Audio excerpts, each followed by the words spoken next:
ശ്രീ സായി സച്ചരിതം ഹേമന്ത് പന്ത്. വിവർത്തനം സായിദാസ്. അധ്യായം 45. സദ്ഗുരുപാദം. ശ്രീ മഹാഗണപതിക്ക് വന്ദനം. സരസ്വതീദേവിക്കും ശ്രീ ഗുരുമഹാരാജനും പരദേവതയ്ക്കും ശ്രീ സീതാരാമചന്ദ്രനും വന്ദനം. പരമ്പൊരുളാം സദ്ഗുരു ശ്രീ സായീശ്വരൻ്റെ തൃപ്പാദങ്ങളിൽ പ്രേമഭക്തിപൂർവ്വം അടിയൻ്റെ പ്രണാമം. മിഴികൾക്ക് ഉത്സവമായിരുന്ന ദിവ്യമായ, വശ്യമായ, അനുപമമായ സായി ശരീരം നമ്മുടെ എല്ലാം ദൃഷ്ടിയിൽ നിന്നും മറഞ്ഞു. പക്ഷേ ഈ ഗ്രന്ഥം സായീശ്വരൻ്റെ അക്ഷരസ്വരൂപമാണ്. ഇതിലെ ഓരോ വരിയും സായി സ്മരണ ശക്തമാക്കും. സായിനാഥൻ്റെ കഥകൾ കേട്ടു തുടങ്ങുമ്പോഴേ മനം ഏകാഗ്രമാകാൻ തുടങ്ങും. അതോടെ ശാന്തി അനുഭവിക്കാനാകും. വാക്കുകളിലൂടെ ആ മഹനീയ അവസ്ഥ വിവരിക്കാനാവില്ല. അത് അനുഭവിച്ചു തന്നെ അറിയുക. സായി ശരീരം ഉപേക്ഷിച്ചുവെന്നത് സത്യം. പക്ഷേ അവിടുന്ന് സശരീരനായിരുന്നപ്പോൾ ചെയ്തതൊക്കെ ഇപ്പോഴും ചെയ്തുകൊണ്ടേയിരിക്കുന്നു. പറഞ്ഞാൽ ഒടുങ്ങാത്ത വിധം അവ അനന്തവുമാണ്. സായിയെ ആശ്രയിച്ചവർക്കൊന്നും നിരാശരാകേണ്ടി വന്നിട്ടുമില്ല.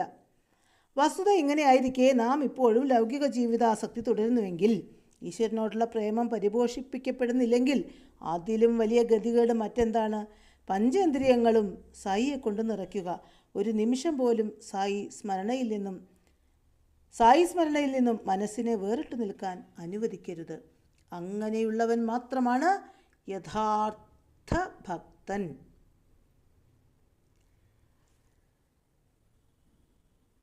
ഗുരുവിനോടുള്ള ശിഷ്യൻ്റെ ഭക്തിക്ക്, പ്രേമത്തിന് യാതൊരു പരിധിയുമില്ല, ഉപമയുമില്ല. മാതാപിതാക്കൾക്ക്, ബന്ധുജനങ്ങൾക്ക് ഒരുപക്ഷെ നമ്മെ പ്രാപഞ്ചിക ജീവിതത്തിൽ കുറച്ചു സഹായിക്കാനായേക്കും. എന്നാൽ ആധ്യാത്മിക യാത്രയിൽ ആരും കൂടെ കാണില്ല. ആരെയും ആശ്രയിക്കരുത്. തന്നിൽ തന്നെ ഉറച്ച വിശ്വാസം വളർത്തണം. മനസ്സും ഇന്ദ്രിയങ്ങളും നിയന്ത്രിക്കണം. സദാ ഈശ്വര ചിന്തയിൽ മുഴുകണം. മോക്ഷമായിരിക്കണം എപ്പോഴും ലക്ഷ്യം. ഇങ്ങനെ തുടരാനായാൽ ക്രമേണ ലോകത്തോട് അഭിനിവേശം കുറയും. നിസ്സംഗവും അനാസക്തിയും വളരും. ഗുരു തന്നെയാണ് ഈശ്വരൻ എന്ന സത്യം ബോധ്യമാകും. സമസ്ത ജീവരാശികളിലും ഈശ്വരനെ ദർശിക്കാനുള്ള ആധ്യാത്മിക ദൃഷ്ടിയിൽ ലഭിക്കും. ഇതിനൊക്കെ വേണ്ടി സദാ ഗുരുവിൻ്റെ തിരുനാമം അനവരതം ജപിക്കൂ. നാമജപത്തിലൂടെ പരമാനന്ദമുളവാകും. നാമത്തിൻ്റെ മഹിമയും ശക്തിയും വിവരണാതീതമാണ്. അത് ഈശ്വര സാക്ഷാത്കാരത്തിലെത്തിക്കും. കാക്കാദീക്ഷിത്തിൻ്റെ കഥ കേൾക്കൂ. കാക്കാദീക്ഷിത്തിനോട് സായീശ്വരൻ ശ്രീ ഏകനാഥിൻ്റെ ഭാഗവതം നിത്യപാരായണം ചെയ്യാൻ ഉപദേശിച്ചിരുന്നു. അദ്ദേഹം അത് മുടങ്ങാതെ തുടർന്നു. സായി ശരീരം തേച്ചതിന് ശേഷവും കാക്ക പതിവ് പാരായണം മുടക്കിയില്ല. ഒരിക്കൽ കാക്കാ ദീക്ഷിത്ത് ബോംബെയിൽ കാക്കാ മഹാജനിയുടെ ഗൃഹത്തിൽ വെച്ച് ഏകനാഥ ഭാഗവതം വായിച്ചു. കാക്കാ മഹാജനിയും ശ്യാമയും ശ്രോതാക്കൾ. ഏകാദശ സ്കന്ധത്തിൽ 2-ാം അധ്യായമാണ് വായിച്ചുകൊണ്ടിരുന്നത്. ഋഷഭവംശത്തിലെ നവയോഗികളുടെ ഭാഗം. നവയോഗികളുടെ ഭാഗവത ധർമ്മ വിവരണം കേട്ട് അതിൻ്റെ മഹിമയോർത്ത് ജനകരാജാവ് വിസ്മയിച്ചുപോയി. ജനകരാജാവിൻ്റെ ചോദ്യത്തിന് നവയോഗികൾ ഗംഭീരമായ ഉത്തരങ്ങൾ നൽകി. നവയോഗികളിൽ ഒരാളായ കവി ഭഗവത് ധർമ്മത്തെക്കുറിച്ച്, ഹരിഭക്തൻ്റെ ഗുണങ്ങളെക്കുറിച്ചും വർണ്ണിച്ചു. അന്തരീക്ഷൻ മായയെക്കുറിച്ചും പ്രബുദ്ധൻ മായയെ എങ്ങനെ ജയിക്കാമെന്നും ഉപദേശിച്ചു. പിപ്പലായനൻ പരബ്രഹ്മത്തെക്കുറിച്ചും ആവിർഹോത്രൻ കർമ്മത്തെക്കുറിച്ചും വിവരിച്ചു. ദ്രമിളൻ മഹാവിഷ്ണു ചരിതവും അവതാരത്തിൻ്റെ പ്രത്യേകതകളും വിവരിച്ചു. ചമസൻ വേദാനുശാസനം തെറ്റിച്ചു നടക്കുന്നവരെ എങ്ങനെ ദുരിതങ്ങൾ ബാധിക്കുന്നു എന്നാണ് വിവരിച്ചത്.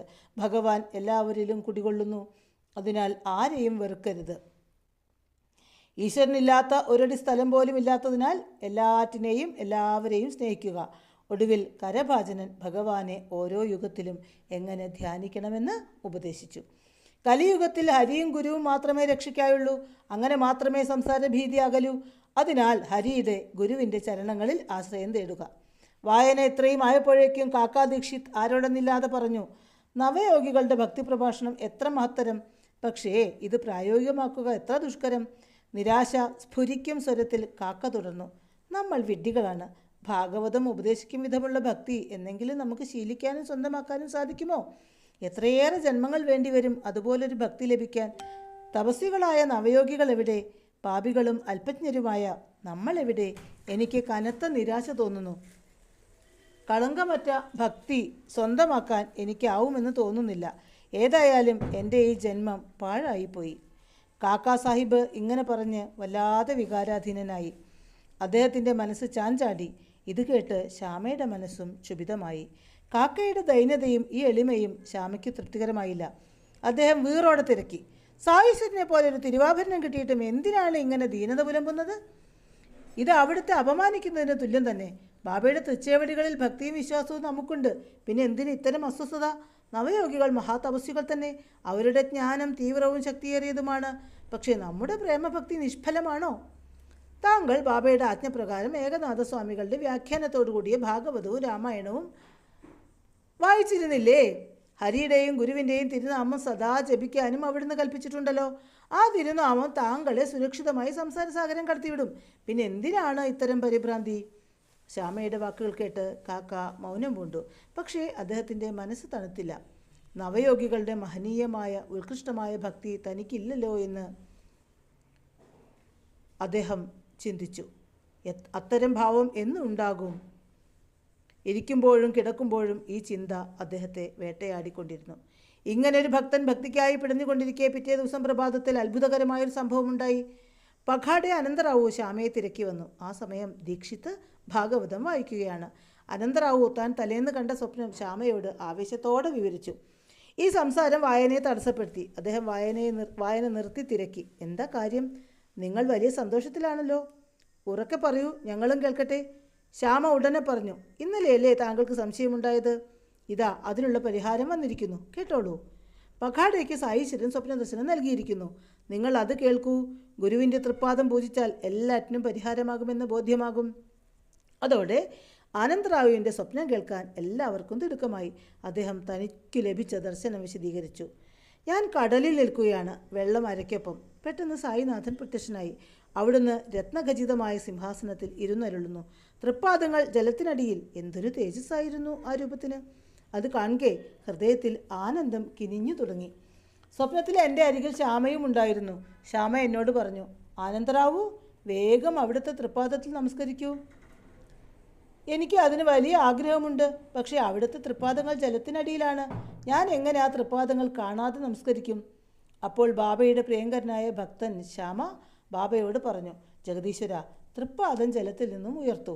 ആ ഭക്തൻ വന്ദിക്കട്ടെ. ശ്യാമ അത് പറഞ്ഞ ഉടൻ സായിദേവൻ പാദം ജലത്തിൽ നിന്നും ഉയർത്തി. ഞാൻ ഉടനെ തന്നെ ആ തൃപ്പാദങ്ങൾ മുറുകെ പിടിച്ചു. അപ്പോൾ കൃപാമയനായ സായിദേവൻ അരുളി, ഭയക്കണ്ട, അതിൻ്റെ ആവശ്യമില്ല. നിനക്ക് എല്ലാം നന്നായി തന്നെ വരും. സിൽക്ക് കരയിലൊരു ധോത്തി എൻ്റെ ശ്യാമയ്ക്ക് കൊടുക്കൂ. ശാന്തിയും സമാധാനവും അനുഭവിക്കൂ.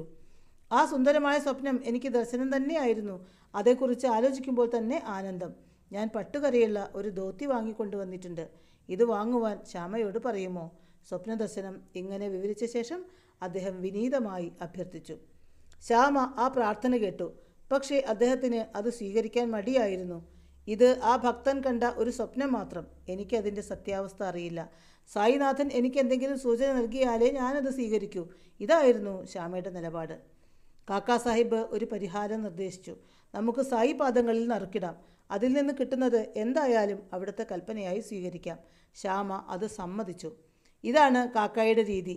സായീശ്വരൻ സശരീരനായിരുന്നപ്പോഴും അദ്ദേഹം ഈ രീതി സ്വീകരിച്ചിരുന്നു. ലക്ഷങ്ങൾ ലാഭമുണ്ടാക്കാവുന്ന കാര്യങ്ങൾ വരെ നറുക്കെടുത്ത് നിസ്സാരമായി വേണ്ടെന്ന് വെച്ചിട്ടുണ്ട്. അന്ത്യശ്വാസം വലിക്കുന്നതുവരെ ഈ കൂറും ദൃഢവിശ്വാസവും കാക്കാ സാഹിബ് പുലർത്തിയിരുന്നു. കാക്കയുടെ ഉറച്ച വിശ്വാസവും ഭക്തിയും കണ്ട് സായീശ്വരൻ ഇങ്ങനെ അരുളിയിട്ട് പോലുമുണ്ട്.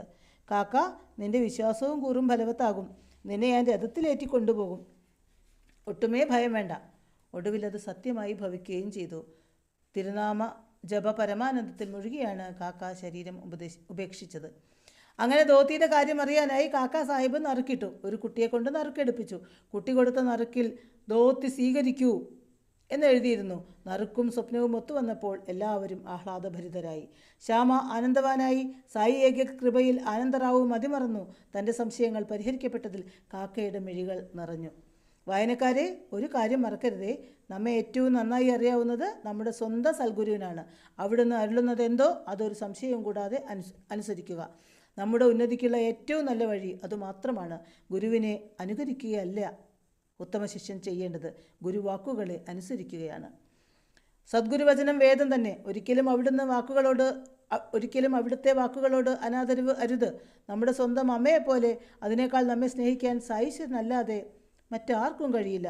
കുഞ്ഞിന് വേണ്ടിയാണ് അമ്മ ശ്വസിക്കുന്നത് തന്നെ. കുഞ്ഞിന് വേണ്ടി ഓരോന്നും ചെയ്യുമ്പോൾ അമ്മ അനുഭവിക്കുന്ന ആനന്ദം കുഞ്ഞറിയുന്നില്ല. കുഞ്ഞിൻ്റെ ഏതാഗ്രഹവും സാധിച്ചു കൊടുക്കാനായി അമ്മയ്ക്ക് വെമ്പലാണ്. സായിശ്വരനെ പോലെ ഒരു ഋഷിശ്രേഷ്ഠനെ ഇനി എവിടെ നിന്ന് ലഭിക്കും? അവിടുത്തെ വാക്കുകൾ അവഗണിക്കരുതേ. ജന്മജന്മാന്തരങ്ങളിലെ സമസ്ത ദുരിത ദുഃഖങ്ങളും ഏറ്റെടുക്കാൻ സമസ്ത ദുരിത ദുഃഖങ്ങളും ഒടുക്കാൻ അവിടുത്തെ വാക്കുകൾക്ക് കഴിയും. സായിയെ പ്രേമിക്കൂ. ഒരു വ്യവസ്ഥയുമില്ലാതെ ഹൃദയം തുറന്ന് പ്രേമിക്കൂ. സഹോദര, സൂര്യന് മുമ്പിൽ ഇരുൾ നിൽക്കില്ല. സായി സ്മരണയുടെ മുന്നിൽ സംസാര സാഗരം വറ്റിപ്പോകും. നാം ഈ പ്രപഞ്ചത്തിൻ്റെ ഏത് കോണിലുമാകട്ടെ, സായിയുടെ കൃപാദൃഷ്ടി അവിടെ ഭക്തനെ സംരക്ഷിച്ചു കൊണ്ടുണ്ടാവും. അവിടത്തേക്ക് പരിധികളോ പരിമിതിയോ ഇല്ല. രസകരമായൊരു സംഭവം ഓർമ്മ വരുന്നു. പ്രിയപ്പെട്ടവരെ, ശ്രദ്ധിച്ചാലും. ഒരിക്കൽ ബാബ മാലാസബ്ദിയോടൊപ്പം മസ്ജിദിലിരിക്കുന്ന സമയം അവിടുന്ന് പണ്ട് കിടക്കാൻ ഉപയോഗിച്ചിരുന്ന മരപ്പലകയെക്കുറിച്ച് സംസാരിച്ചു. 1.25 ചാൺ വീതിയുള്ള മരപ്പലക. അതിൽ കീറത്തുണികൾ കെട്ടി ഊഞ്ഞാൽ പോലെ തൂക്കിയിട്ട് അതിലാണ് അവിടുന്ന് വിശ്രമിച്ചത്. അധ്യായം 30. ആ പലകയുടെ കഥ ബാബ വിവരിച്ചപ്പോൾ കാക്കാ സാഹേബ് വിനയത്തോടെ പറഞ്ഞു, ബാബ, അവിടുന്ന് പലകയിൽ വിശ്രമിക്കാൻ ആഗ്രഹിക്കുന്നുവെങ്കിൽ ഒരെണ്ണം കൊണ്ടുവന്ന് തൂക്കിയിടട്ടെ. വേണ്ട, മാലസബദിയെ താഴെ കിടത്തിയിട്ട് ഞാൻ എങ്ങനെ മുകളിൽ ഉറങ്ങും? എനിക്ക് താഴെയും മുകളും ഒരുപോലെ തന്നെ. കാക്ക മറ്റൊരു നിർദ്ദേശം വെച്ചു. ബാബ, ഞാൻ 2 പലക തൂക്കാം. അപ്പോൾ മാലസബദിക്കും കിടക്കാമല്ലോ. പുഞ്ചിരിയോടെ സായിനാഥൻ പറഞ്ഞു, അവന് പലകയിൽ കിടക്കാനാവില്ല. പലകയിൽ ഉറങ്ങുക എളുപ്പവുമല്ല. സദ്ഗുണസമ്പന്നനെ അതിന് കഴിയൂ. നിദ്രയെ ജയിച്ചവനെ അങ്ങനെ ഒരു ഉറക്കം സാധ്യമാകൂ. ഞാൻ ഉറങ്ങാൻ നേരെ അവനോട് പറയാറുണ്ട്, എൻ്റെ ഹൃദയത്തിൽ കൈവച്ച് നോക്കൂ. തിരുനാമജപം നടക്കുന്നത് അറിയാൻ കഴിയുന്നുണ്ടോ? ഞാൻ ഉറങ്ങിപ്പോയാൽ എന്നെ ഉണർത്തുക. പക്ഷെ അവൻ അതൊന്നും ചെയ്യാറില്ല. അപ്പോഴേക്കും അവൻ ഉറക്കം കൊണ്ട് ആടാൻ തുടങ്ങും. കൈ അങ്ങനെ വെച്ചുകൊണ്ട് അവൻ ഉറക്കം പിടിക്കും. ഹാവൂ, അപ്പോൾ അവൻ്റെ കൈകൾ കരിങ്കല്ല് പോലെ ഭാരമുള്ളതായി എനിക്ക് അനുഭവപ്പെടും. ഓ ഭഗത് എന്ന് ഞാൻ വിഷമത്തോടെ വിളിക്കുമ്പോൾ സംഭ്രമത്തോടെ അവൻ ഉണരും. ഒരു കാര്യം മനസ്സിലാക്കൂ, സായി ഉറച്ച സ്വരത്തിൽ അരുളി. തറയിൽ ഉറപ്പിച്ചിരിക്കാൻ കഴിയാത്തവന്, ഇരുപ്പുറയ്ക്കാത്തവന്, ഉറക്കത്തിൻ്റെ അടിമയായവന് ഒരിക്കലും ഉയരങ്ങളിൽ എത്താനാവില്ല. ഒരിക്കലും ഉയരങ്ങളിൽ ഉറങ്ങാനാവില്ല. ആരെയും അനുകരിക്കരുത്. അവനവൻ്റെ കർത്തവ്യം നിറവേറ്റുക. മറ്റൊരുവൻ്റെ ധർമ്മം നമ്മുടേതല്ല. അത്തരം അനുകരണം ശ്രേയസ്സിലേക്ക് നയിക്കില്ല. അതിനാൽ സ്വധർമ്മം നിറവേറ്റുന്നതാണ് ഉത്തമം. സായി ലീലകളുടെ രഹസ്യം അത്യന്തം നിഗൂഢം. സായീശ്വരി കൃപയേകണേ എന്ന പ്രാർത്ഥനയോടെ ഞാൻ സായി തൃപ്പാദങ്ങളെ എന്നുമെന്നും ആശ്രയിക്കുന്നു. 45-ാം അധ്യായം സമാപ്തം. ഓം അസഹായ സഹായ.